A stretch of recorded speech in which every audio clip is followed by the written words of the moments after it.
So this is good for all these kids out there taking those NISA tests. Did you know that on multiple choice questions, the longest answer is most often the one that's correct? Well, why are we talking about multiple choice anything today? Because a woman named Nicole wrote in, giving our next guest such a challenge. Yes, we're talking about Amanda Fink Shaeffer from Certified Transmission. Good to see you, Amanda. Hello, Amanda. Hi. Good to be back. She's like, quiz, what? I know, I'm like, why didn't anybody tell me that when I was in school? I always just went with C. Yeah, right? which is, as I was looking up, like statistically, what does it say? D, whether it's all of the above or none of the above, that kind of response, 52% of the time is correct over A, B, or C. Oh, good to know. Yeah, should have known that 20 years ago. Yeah. All right, before we get to Nicole, though, because Nicole's the one that started this whole conversation, let's hear from Chris. Chris asks, I have a 2005 Honda Pilot with regular maintenance. Recently, the drive light on my dashboard started to flash at me. Not all the time. What could this mean? Oh, that one's right up my alley. When that drive light comes on, transmission related.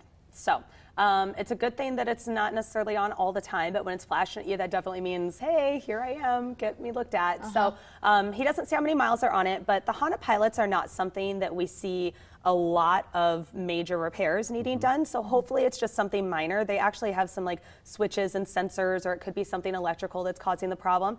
Probably something that if he calls one of my shops, we'll probably need it dropped off, because we'll probably have to do a little bit of electrical to figure out why that's on. But usually probably within a couple hours we can figure out what it needs, and probably good chance nothing major. Our producer just pulled up the question. It sounds like over right around 107,000 miles. Oh, perfect. Is that helpful? Yes, that is, because that's not too many, so that's good. It's not like it's got 200,000 miles on it or anything like that. I figured there was probably right around 100,000 miles, so I mean, probably needs a transmission service, probably something minor with a sensor or switch, and hopefully nothing major, so that's a good thing. Okay. The next question, the multiple choice variety, this again from Nicole, and she writes, I've always wondered this, and sorry if it's already been asked, but I never know when to change my oil.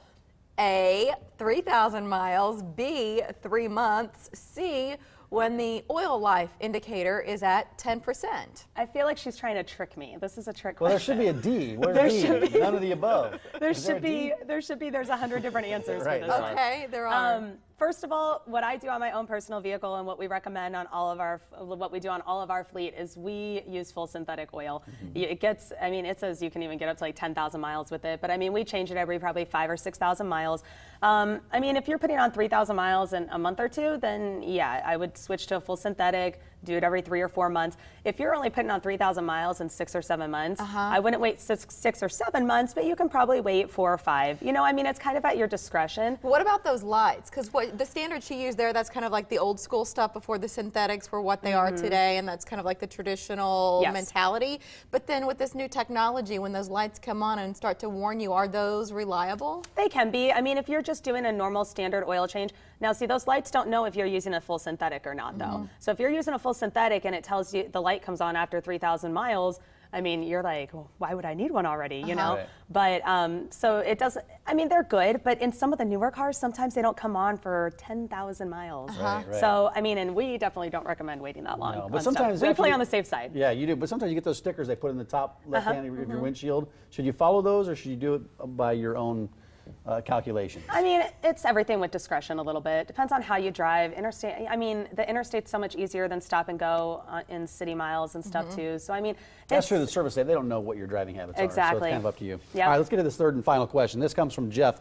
The ABS light came on in my 2005 Suburban a few weeks back. It went off, then came on again briefly, then went off. That was a big sigh. I forgot about it, but now it's at the back of my mind again, since it's a brake thing. Anything to be concerned about since it didn't stay on? Okay, I'm horrible. Everybody should just know that, like, do as I say, not as I do, right? Okay, Mom. Yes, because I recently just had like this horrible noise coming on in my ABS light, and like there was stuff going on. I'm like, I'm at my shops every day, but I didn't have anyone look at it. Then all of a sudden, one of my wheel bearings went like, I mean, horrible, to where I couldn't drive it. So the guys had to fix it for me right away and stuff. But it's like whenever a light comes on, especially the ABS and anything that's safety concerned with your brakes and stuff, get it looked at right away. What could it be? Because in your case, you're talking about wheel bearings. That's one issue. Are there other potential? There's different stuff, like with ABS lights. I mean, there's so many different sensors and stuff that could be wrong, or I mean, there's a lot of different sensors on all the wheels and stuff that could cause issues. So hopefully it's just something with that. But whenever that ABS light is on, your analog brake system is not working. Yeah. So if it gets to a point where it's on all the time, I mean, that's really bad. If it just flashes, okay, you know, but get it to a shop before it's on all the time. And then Yeah, I don't mess around with brakes. If I see a brake light on, I take that in. Yeah, definitely. Hey, there is one, we have, I don't know, a minute or less now, but there's one thing that if we think about our smartphones and we get these recommended updates, our cars don't give us those messages, but it's no less important that we're updating software on our vehicles, right? Well, people don't understand, like with your vehicle, just like the rest of our entire lives, it's like taken over with computers. And there's transmission control modules, powertrain control modules, and all of these computers on your car need updates and stuff. It's something that we do at our shop.